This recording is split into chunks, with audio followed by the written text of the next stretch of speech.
Hello, hello, and welcome to the Bramble Berry channel. I am Anne-Marie, the founder of Bramble Berry. And if you're here, hopefully it's because you want to learn all about how to make cold process soap. I'm here to simplify it for you and demystify it for you. Additionally, I'm going to be going over the bare minimum you need to make cold process soap from scratch without lots and lots of fancy equipment and fancy tools and fancy ingredients. I do hope you explore this channel more, and when you do so, you see that there's actually a lot of really nice to have things like cool ingredients and cool tools, but this video is just all about the basics to get you started making your very first batch of soap with minimal effort, minimal fuss, and yes, minimal dollars expended. Let's go over the safety essentials first. Your non-negotiables, and I mean non-negotiable, non-negotiable, non-negotiable, is your safety goggles. These are goggles that have special little lips on them to make sure if there's any lye, sodium hydroxide, water, that gets splashed, it will not make it past the safety goggle. So you're going to want some sort of safety goggle that is used specifically to prevent things from going inside the eyes. I know that you really want to use your eyeglasses. That is not enough safety for this process. The reason for that is that sodium hydroxide has a pH above 14. It is mixed with water in order to get it to mix with your oils to turn into cold process soap. When it mixes with water, it goes over 200 degrees and again, shoots that pH right up. If it gets on your eyeballs, which have no protective skin covering, it will burn your eyes and you could lose some of your vision. I know that sounds really scary, but you guys, we only get one set of eyeballs and I want you to protect them. Next in our list of safety is a pair of gloves. So we do have skin on our hands, and so that means if you get a little bit of lye water here, it's gonna itch, you'll feel it burning. It's not dire, but nobody wants itchy, dry, burning skin, so wear your gloves. Next, long sleeve, long pants, closed-toed shoes, making sure you're in a well-ventilated area, no kids, no pets in the area, and also give yourself a solid 45 minutes to 60 minutes in order to soap safely. At its very basic core, soap making is a chemical reaction between sodium hydroxide and oils. The water is used to mix the sodium hydroxide so that it can mix easily with the oils. So in order to make soap, the core things you need are sodium hydroxide, and the stuff you get in the hardware store often is not pure enough. So you're going to want to make sure you get a pure sodium hydroxide or lye. Oils. You can do something as simple as just 100% olive oil.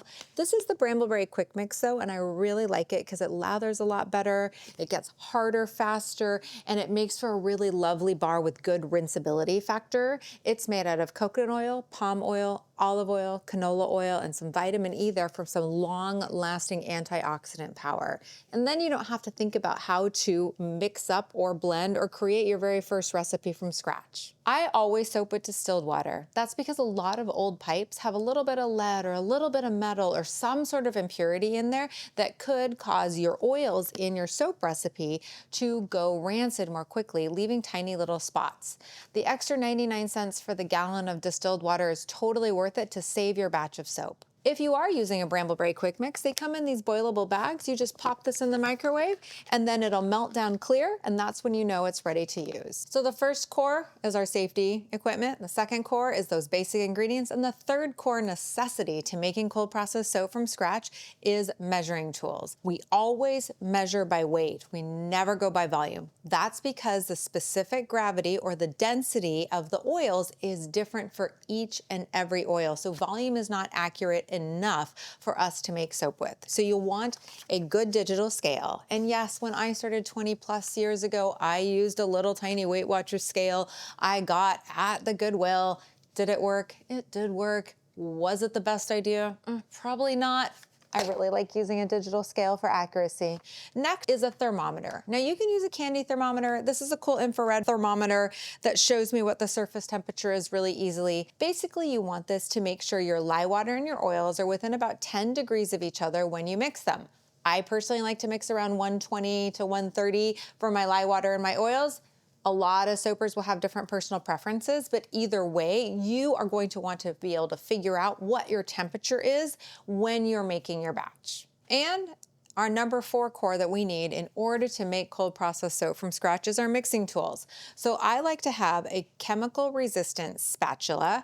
I do not recommend wood. Wood can soften up and then splinter off into your soap batch. I also like to only use stainless steel. Never use aluminum anything with cold process soap because the aluminum reacts with the sodium hydroxide to make a poisonous gas. It probably won't kill you, but it would be really annoying and irritating to your throat and your skin. So definitely no aluminum, only stainless steel, only chemical resistant stirring utensils. Next, it's very tempting to think that you could probably just get away with a hand mixer, like an electric whisk to make your soap. Again, 20 plus years ago when I learned how to make soap, I actually tried this. I can personally attest to you that it was over 5 hours just to even get close to a bare emulsion. You wanna have like a 3-minute emulsion? Stick blenders are necessary for cold process soap making. You can get them pretty inexpensively, and the thing to look for if you really want to invest in a good stick blender is getting one where the head will come off the stick blender for ease of washing. And then finally, we need something to put your soap into. So I like to use these silicone molds because they're easy to release. You can also use parchment paper or wax paper to line just a wooden box. SoapQueen.com actually has lots of tutorials on lining wooden boxes with just a wax paper or a parchment paper so that you can get a relatively inexpensive mold. You don't ever want to pour your raw soap into glass. You don't want to pour it into aluminum. You don't want to pour it into metal, and you don't want to pour it just into wood or just into, say, a box. You do need something to line it. A wax paper is the best, so that way you can peel that wax paper off as opposed to pouring your soap into just a box and then having it just go through the box. So keep that in mind. If you're not using a regular soap mold, you always need to line it. So the nice to haves are 1, sodium lactate. It helps to harden your bar faster at the end of your soap making process. It is the salt of lactic acid, and it just makes your soap easier to unmold and shinier. 2, a fragrance oil or an essential oil. These just make your soap smell better, or well, smell at least like something. And then 3, some sort of colorant, some sort of mica, some sort of oxide. And now let's get started with the basics. I'm going to be making this very simple loaf using no fragrance, no color, no sodium lactate, using just the things we talked about, the sodium hydroxide, the distilled water, and the Bramble Berry quick mix. All right, so we have our Bramble Berry quick mix right here, which is that mix of coconut, palm, olive, and canola and vitamin E, and we have our lye water, and they are within 10 degrees of each other, right in that sweet spot. I'm gonna use my lye water here, pour it gently into my fully melted quick mix, and what you'll notice right away is you'll start to see a little bit of emulsification happening. That's right as that lye water starts to bind with our oils. I like to put this directly into the sink. I don't want anybody, including myself, to accidentally touch this later. So this goes right into the sink. Now we take our stick blender and we take it slowly and carefully, and we burp it on the bottom of the container. And the reason we do that is because we want to make sure that it has no air bubbles trapped in it. This particular container is a heat tempered glass. Whatever you're using, make sure it's chemical resistant and heat resistant. A lot of our Bramble Berry customers like to use heat-resistant plastics. Whenever I'm making like a 45-pound batch, I have a beautiful stainless steel pot I use. So it really varies, but make sure whatever you're using is heat and chemical resistant for your batch.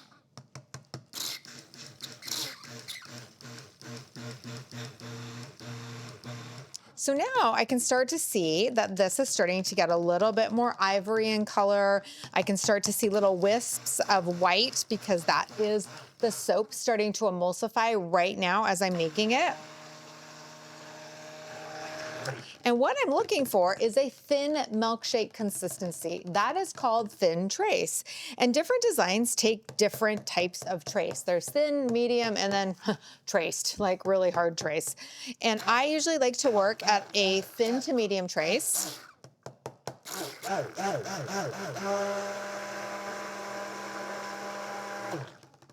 And now I'm at a kind of thin trace. So thin trace is right when you can start to see those trailings on the surface. Right now I'm at a nice medium trace. And the reason for that is I'm gonna do a cute little design on top with my spoon. Totally not necessary when you're learning the basics though. Now I have my chemical resistant spatula.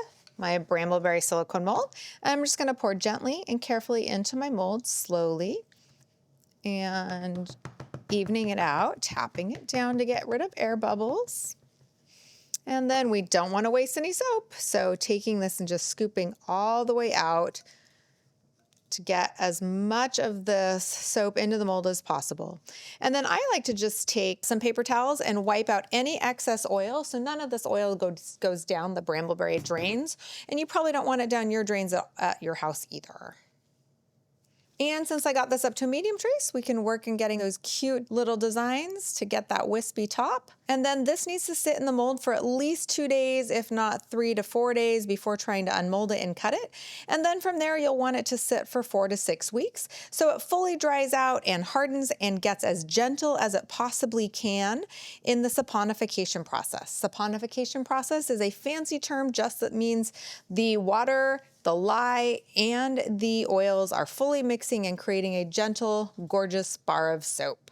So now it's time to unmold our soap. This soap was made 2 days ago. We did a 10% water discount just to make sure that it would come out on time for this camera filming. And we didn't use any sodium lactate. Again, no color and no fragrance. I like to use a non-serrated knife to cut my soaps. And if you're good enough to freehand, just use a knife to cut everything. If you're not good enough to freehand, one of the investments you might want to make early on into your soap making career is a multi-bar cutter so that you can cut large batches of soap quickly and evenly with one fell swoop. If you loved this video and you'd like to learn more about the basics of cold process soap making, there's a playlist linked below.